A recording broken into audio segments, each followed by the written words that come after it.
Welcome to C3 San Diego. Need something fresh, real, and powerful in your life?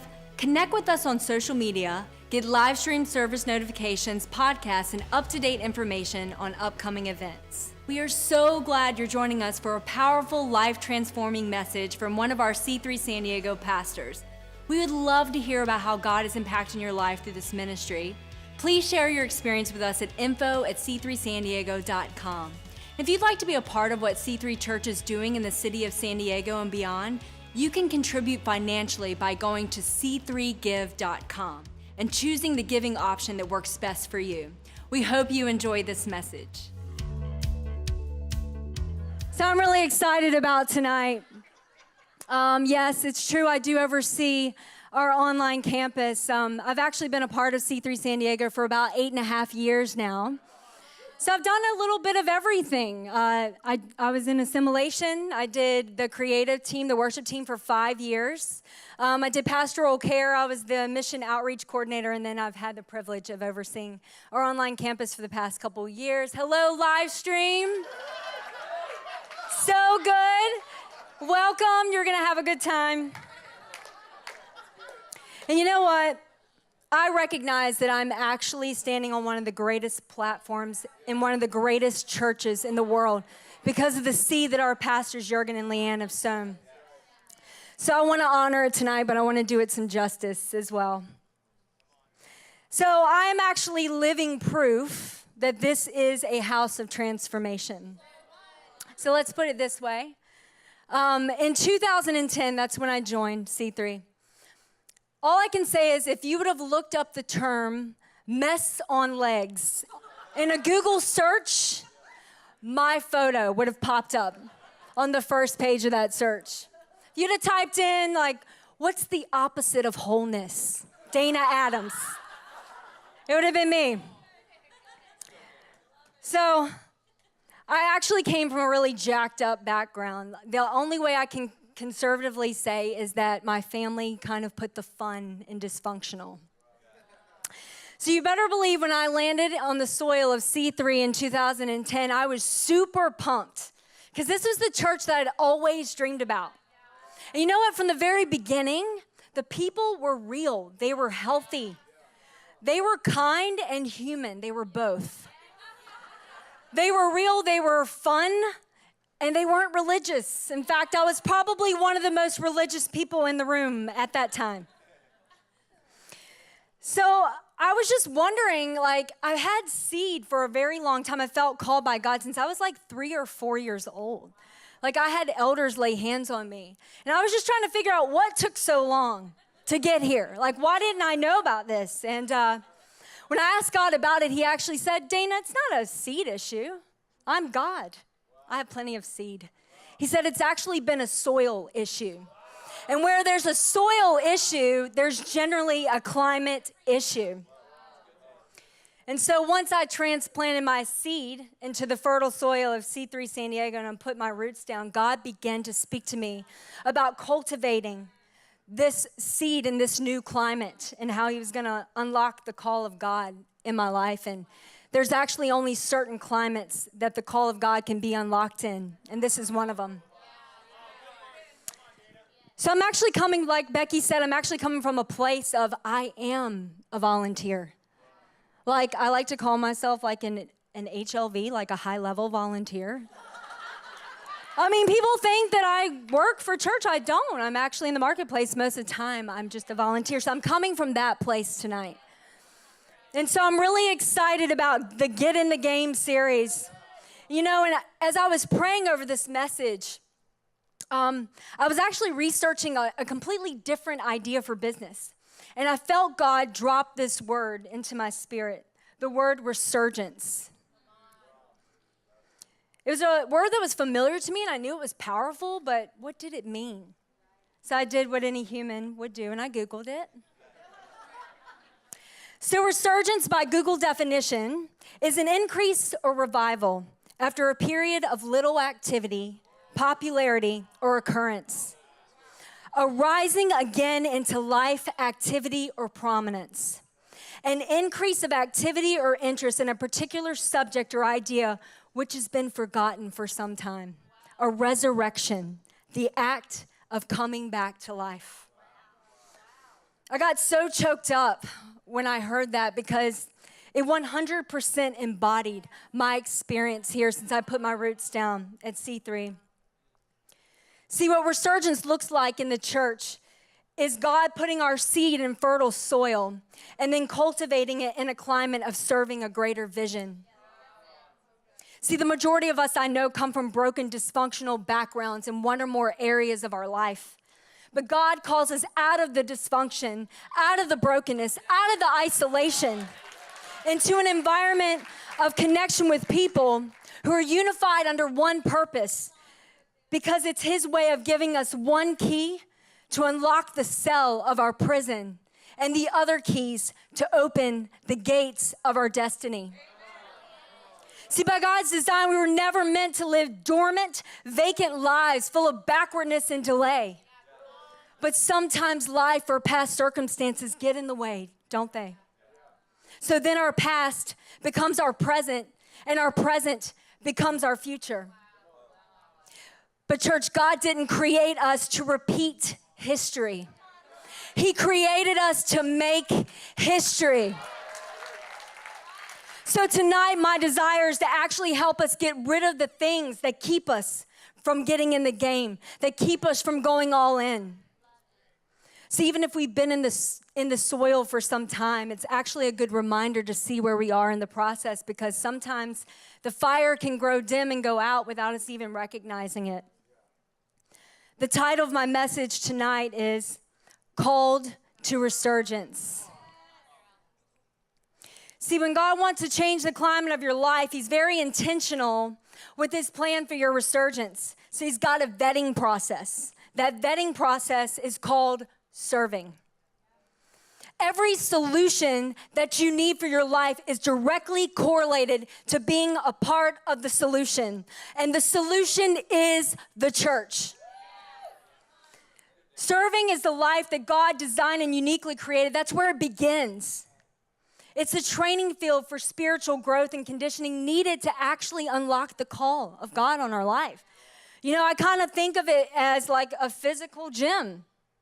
You know, a lot of people ask me, Dana, like, how do you stay in such good shape? Like, you're really a busy person. Like, how do you have all that time to work out or whatever? And I honestly tell them, I go beast mode. Beast mode. Leandra Foster keeps me in shape. That's what she does. Seriously, when you go over there, the only break that you get is from one station to the next until like the whole. She keeps me in shape. But Leandra, to be quite honest, there's a hidden agenda because I don't have children, but I'm like taking mental notes. Like literally the other day, I'm over there and I really think I'm doing really well, lifting this really heavy kettlebell and doing squats, like going at it. And then I see this kid, like he starts going, you know, whining, being upset or whatever, and the mom like picks up the kid and starts doing squats with the kid. I'm like taking mental future mom goal notes. Seriously, it's brilliant actually, because if you can console your child and look good in a pair of skinny jeans, sign me up for that. And where's Mitchell Arce? I saw him here earlier. It's his birthday today. Cultivating fitness. That guy knows how to stabilize a core. Let me tell you. They're both personal trainers, okay? And they can agree with me that, and I have like this little analogy anytime anyone asks me how I stay into shape. Like, this is what I say. And I'll demonstrate it in case you don't understand. I'll be careful in the dress, though. So I tell people that your deadlifts have to be greater than or equal to your forklifts. Same for the physical, same for the spiritual. There's a process to transformation. You can't always keep feeding and never lift any weight and expect a transformation. It doesn't happen that way.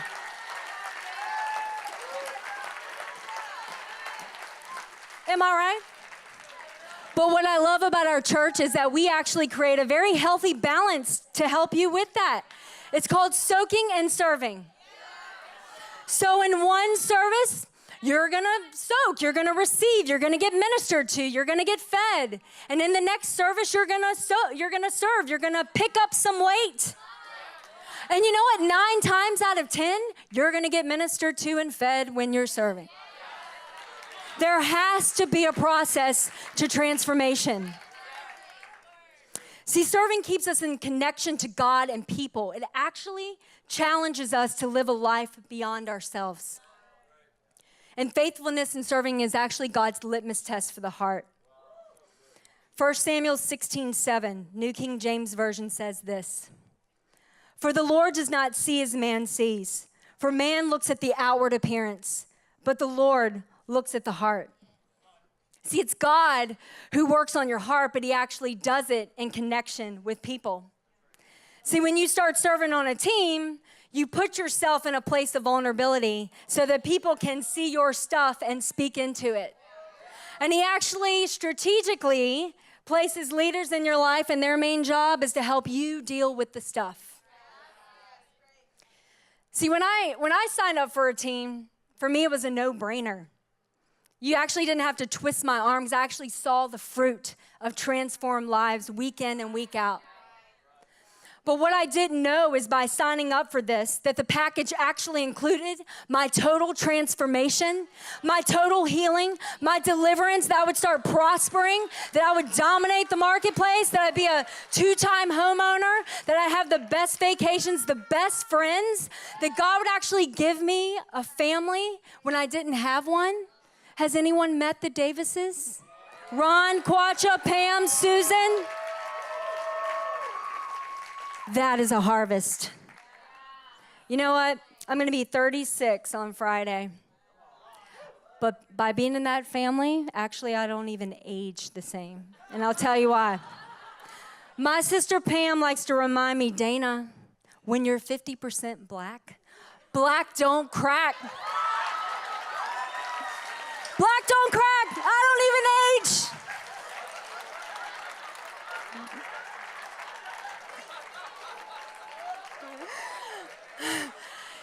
I just decided, I didn't know that was going to be in the package. I just decided. What happened? I just decided I was just going to follow after a vision that was placed in the hearts of Pastor Jurgen and Leanne and take ownership of the part that I specifically had to play.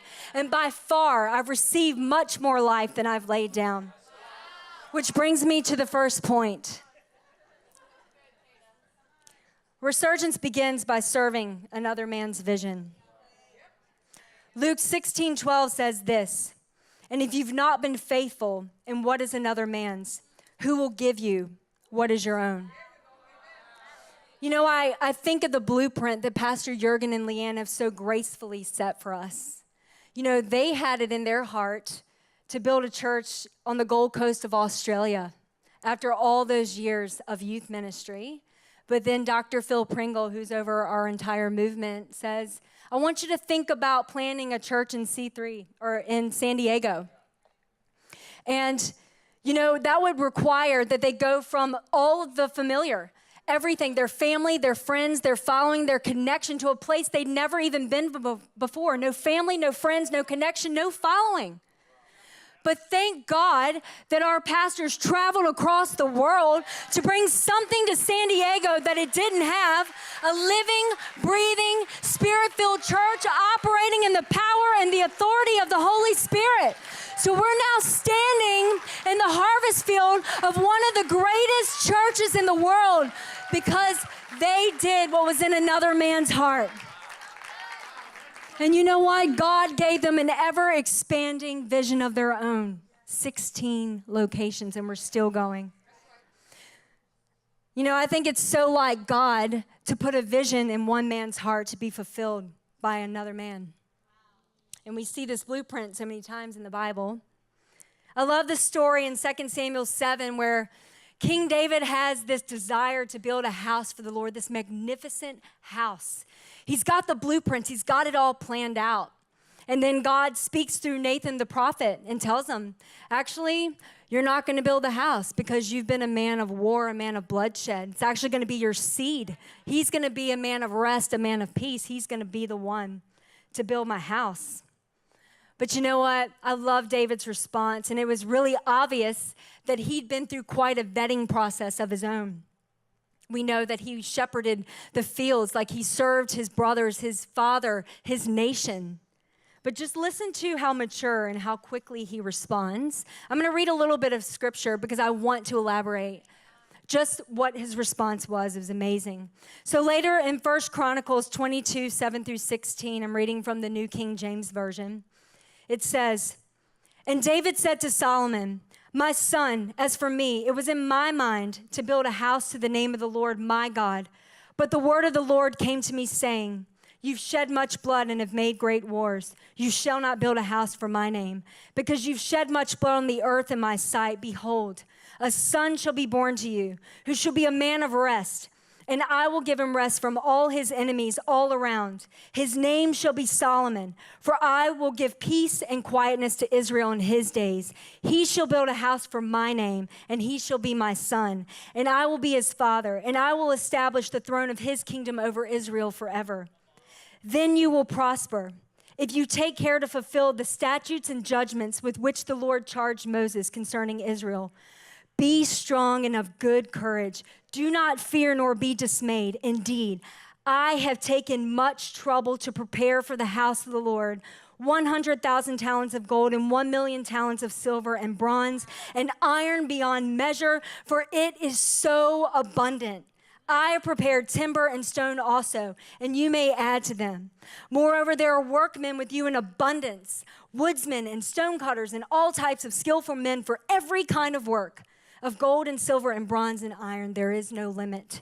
Arise and begin working, and the Lord be with you. That is so powerful. And I love that David put aside that desire that he had in his heart to fulfill what was in God's heart. And he took responsibility not just to communicate that vision to his son Solomon. He actually released his son Solomon to fulfill the vision. And he didn't just release his son Solomon to fulfill the vision. He resourced it. I think I'm talking to some marketplace people in here. Sounds like a good job for us. That's one of the greatest gifts you can have if you have is to resource the vision of the next generation. You know, I think about Abraham's faithfulness in Genesis 13, where God asked him to leave his family, leave everything, his riches, his livestock, the well-watered plains of a Jordan, and go to a place where God would show him. On a word that just said, if you lift up your eyes from the place where you are and see, I'll give you descendants that are too numerous to count. And he was promised this inheritance. And you know, you and I are still walking in that inheritance. But he was believing for a son of promise. And you know, his journey of faith wasn't perfect, but he did obey God. And because of his faith to obey what was in God's heart, he did get that son of promise, Isaac.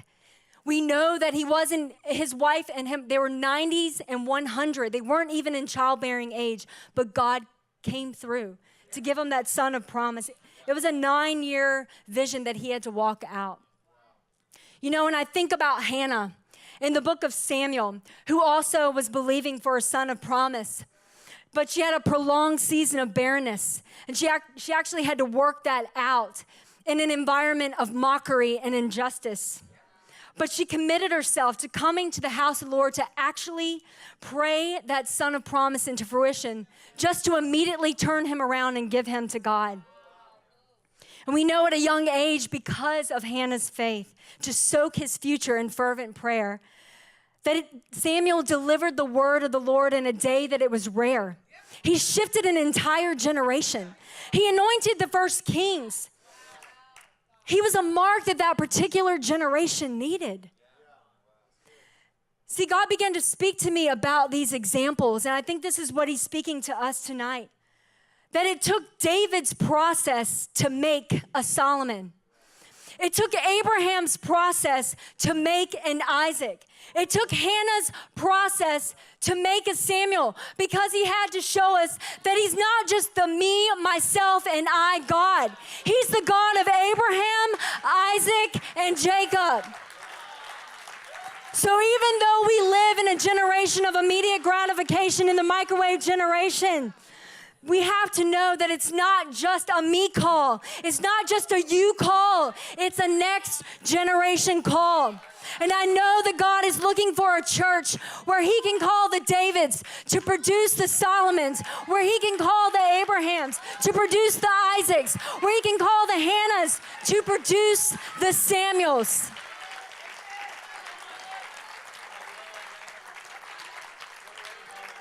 You know, as uniquely crafted as we are in the hands of God, he created us with generations in mind. He created us with prime in mind. He created us with society in mind. My City Alliance, C3 Kids, he created us, but with the intention of empowering us to serve a greater vision that should greatly exceed our lifetime. So the next part of being called to Resurgence is actually choosing to participate in your own miracle.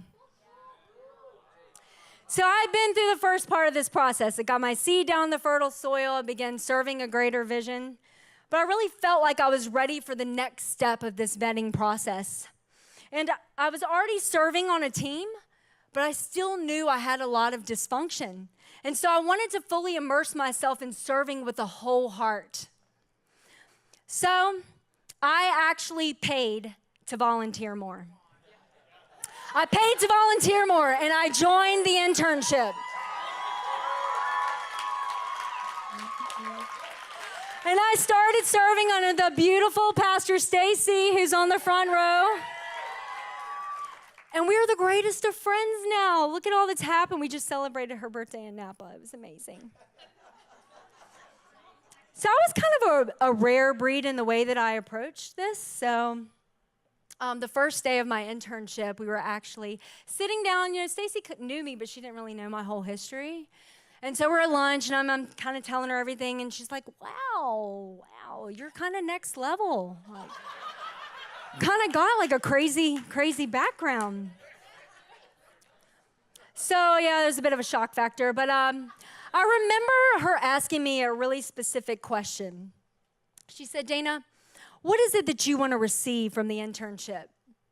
So because I'm kind of sweet and a bit cheeky, I gave her a twofold answer. So in one hand, you know, it was sweet and sincere.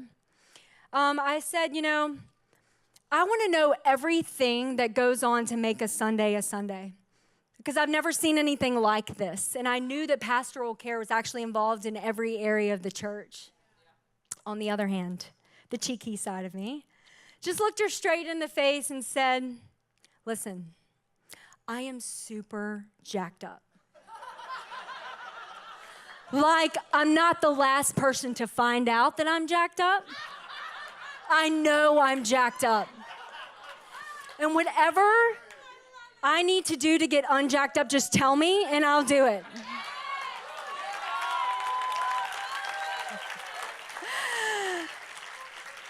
So after hearing my whole history, she said, yes, we're going to sign you up for professional counseling. And I really love this about our church, because when someone's next level jacked up, we don't try to be all things to all people. We actually consult the experts. You know, and while Stacy loved me and she supported me and she helped me navigate through the whole process, she didn't hold my hand. She actually empowered me to be led by the Holy Spirit to participate in my own miracle. And by far, it's one of the greatest miracles I've ever experienced. See, in order to become the woman that I knew that God had called me to be, I actually had to let him come heal the little girl that I used to be. See, I knew that this step was really foundational because I knew I was called to be a minister, and I didn't want to minister out of a wound and bleed on people when I'm called to empower them. So we know hurt people, but heal people, empower people.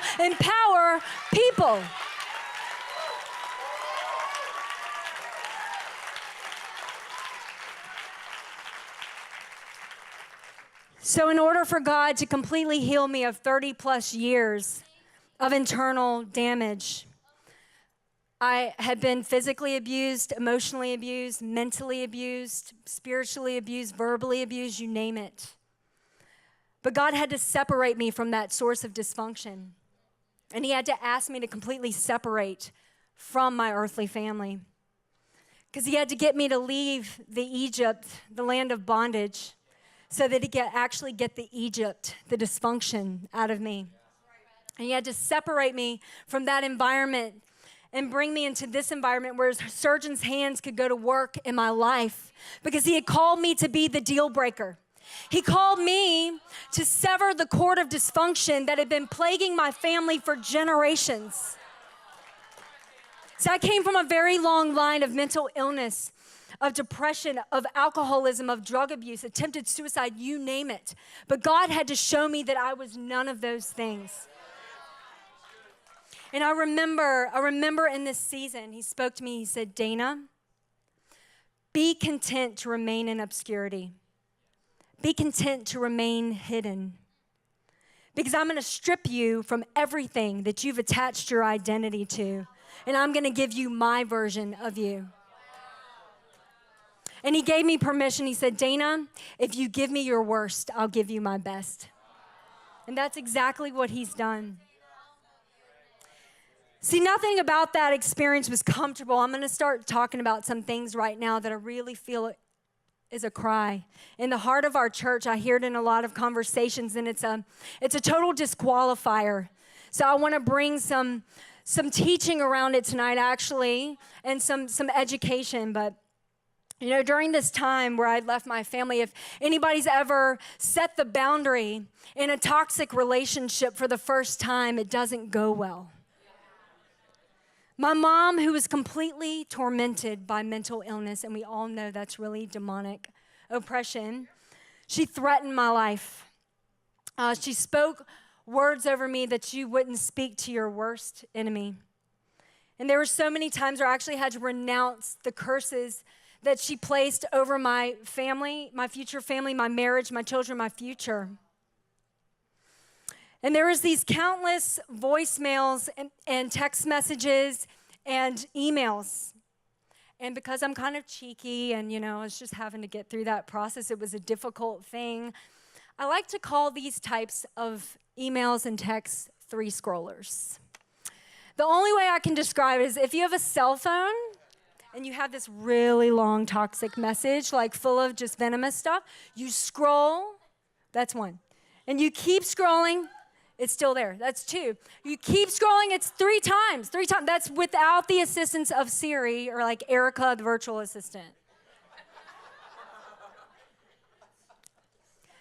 But I'm going to tell you what my spirit-filled Christian counselor told me.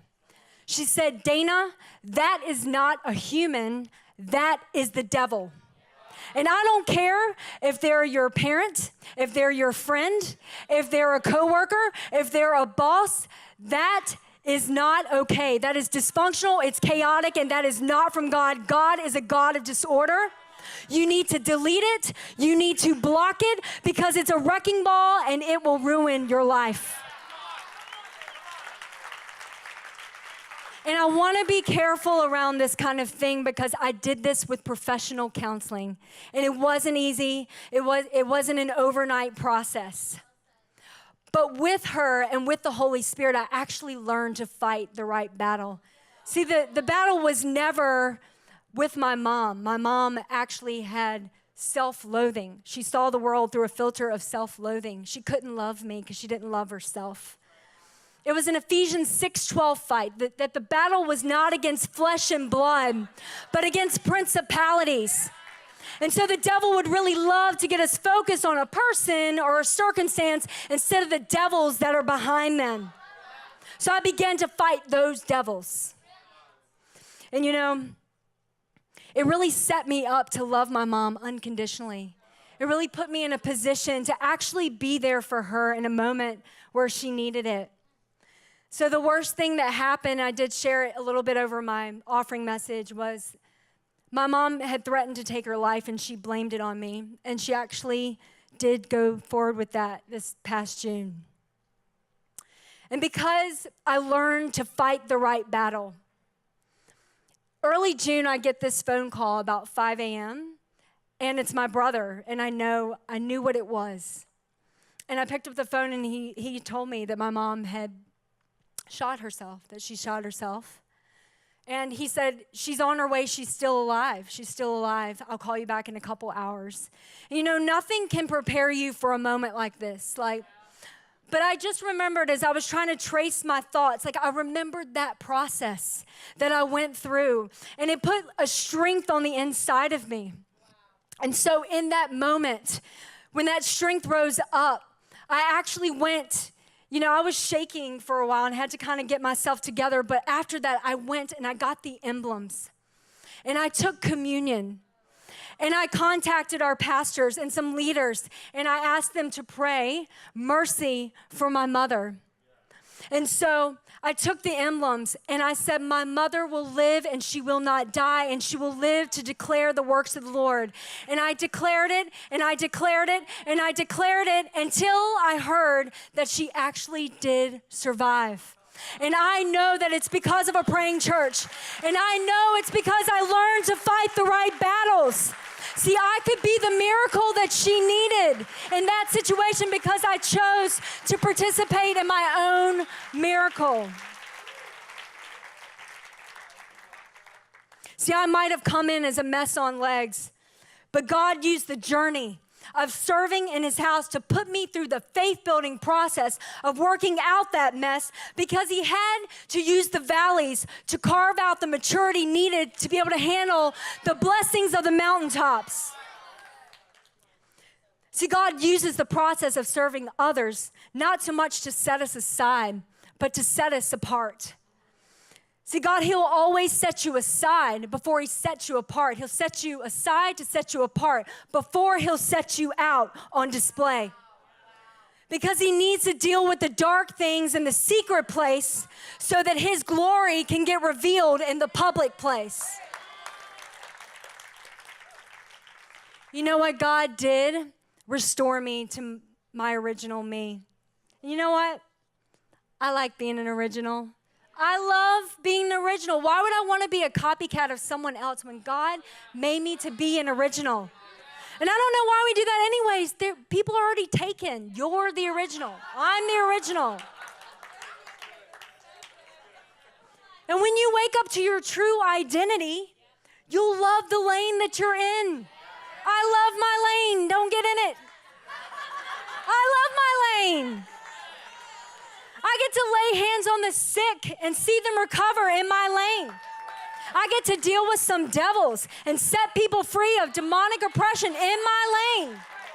I get to create wealth for the next generation, for the vision of the next generation in my lane. I love my lane. When you find your lane, you'll never want to be in anyone else's lane. Only you can do in your lane what you can do. You know, the best part of the process is truly the best part.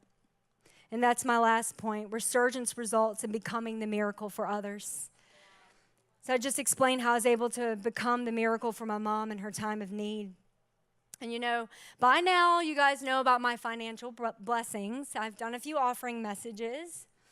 I'm just going to say that wealth is a mindset. And that got cultivated in this house. So yes, I will do the ridiculous and I will see the miraculous. And I don't think there's a greater gift that you can have but to be a blessing to other people. I'm excited about that gift. It's a great gift to have. But what I actually started to recognize was the transformation in my inner world began to translate itself in my outer world.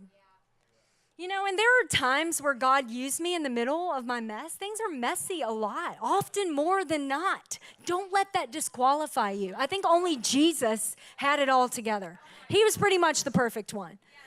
So you work out that mess in connection with people. Just stay faithful when things are messy. Can I just encourage you? So, you know, just as I was coming to the end of my internship, God began to start using me in the marketplace as a minister. You know, I'd never thought about that. And he had gotten rid of so many things that I was actually able to hear his voice very clearly. And I remember this one day, I was at the bedside of a patient, and he was in end-stage liver disease and desperately needed a liver transplant or he wouldn't survive. And unfortunately, there wasn't a transplant candidate available, and he was too sick. And I saw the doctors and the transplant surgeons in the room. And, the transplant surgeons are generally the last people to actually say, take them off life support, pull the plug. But even in this case, they were saying, it's time. Take them off life support, make them comfortable. And I felt the Holy Spirit speak to me. And he said, Dana, this man's going to get a liver, and I'm going to need you to intervene on this situation. And I was like, where's the relief nurse? It's time for my lunch break. I had never even really laid hands on people, and it's like, can I just get my feet wet? But the Holy Spirit spoke to me very clearly. He said, Dana, did you want to lay hands on the sick or not? Are you all out or are you all in? Faith and fear can't compete in this situation. So as the doctors walked out, I walked in the room, and the wife looked at me, and she did something that rarely people do. Like, nurses are always involved in the decision making, but we're not the ones directly responsible for making any kind of decision. But she looked at me and she said, Dana, if you were in this situation, what would you do? So with courage, and I wanted to pee my pants, I said, you're going to think I'm crazy, but I have a really strong feeling that your husband's going to get a liver. And if you're willing to go the journey, I'm willing to go it with you. And she goes, I don't know why. I think you're right, but I'm gonna do it. I'm gonna keep him on life support. I'm gonna go full court. And so the doctors are kind of used to people making crazy decisions, so they just kind of went with it, okay, here we go. And I didn't know that for the next 3 months, I was gonna actually have to work that miracle out. Every day for 3 months, I walked in, and this patient was my assignment. Every day I went full court press for this man. He was bleeding from everywhere because of his liver failure. We had to transfuse multiple blood products. We lost count. The nurses actually memorized his blood band number. There would be times where there were residents holding pressure on his arteries just to keep him from exsanguinating, from bleeding out. But many months later, that window of opportunity came. And he did actually have a liver transplant donor, and he was actually well enough to be able to withgo the surgery. And so I was actually off the next day, and I get a text from a coworker who knew I'd been so involved with this family, and she said, Dana, you wouldn't believe it. She said, Mr., let's just call him Brown, for patient privacy. Mr. Brown got his liver today. And when he was in the OR, they barely had to give him a blood product. He got his liver transplant, and his liver is working perfectly.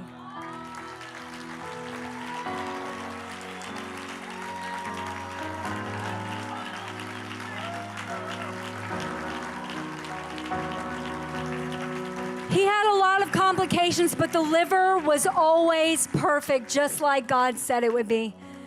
And a couple days later, I walk in the ICU, I walk down the hall, and I look into the room, and I see her with her husband, and she looks at me, and she turns away really quickly, and she begins to sob.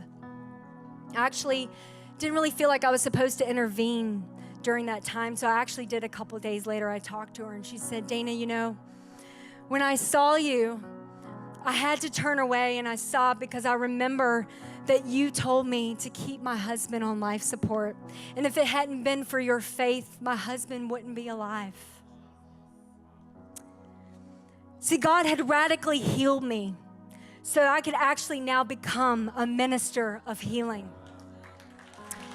He took me on this journey to walk away from my family and break free of these toxic environments I had myself in, so he could now bring me into an environment to now bring healing.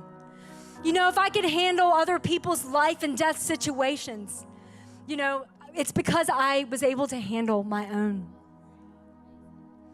See, from the very beginning, God has had a plan for our resurgence. You know, he's always about bringing people back to life in his own time and in his own way, which is becoming the greatest servant of others.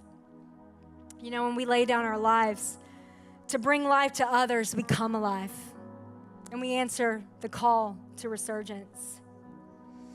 You know, as we come to a close, I think the most perfect and influential example of someone who answered their call to resurgence and completely fulfilled it was Jesus. I love Matthew 20:28, the Message. It says it best. It says, "That is what the Son of Man has done. He came to serve, not be served, and then to give away his life in exchange for the many who are held hostage." I think some of us tonight might have felt held hostage by the circumstances of life. But you know, Jesus had his own vetting process. See, Jesus had to go through the process of crucifixion so that he could experience the resurrection, so that we can live the resurrected life, so that he could call us into a life of resurgence. He gave his life so that we could find ours. I love Hebrews 12:2. It says, "Looking unto Jesus, the author and finisher of our faith, who for the joy that was set before him endured the cross, despising the shame, and is sat down at the right hand of the throne of God." That who and that joy was you and I. He actually chose us before we ever even chose him. You know, I wrote a book and published a book in 2015 about this very process called Wound Care: Healing from the Inside Out. But you know what? I would never have finished writing that book and have published it if I'd have stayed stuck in the first chapter, the wound. So tonight, I think the greatest servant of people, Jesus, wants to help you rewrite your story. He wants to help you reach your full potential by allowing him to change that inner narrative that maybe you may have written about yourself. And tonight, all you have to do is turn the page, start a new chapter. Thank you so much for joining us online. We hope you had a powerful experience. We want to take this time to personally help you navigate the next steps in becoming connected. If you made a decision for Christ today, need prayer, or want more information about our church, go to our website, c3sandiego.com. And if you didn't get a chance to give online during service and would like to contribute financially, you can go to c3give.com and click on the giving option that works best for you. We look forward to hearing from you. See you at church.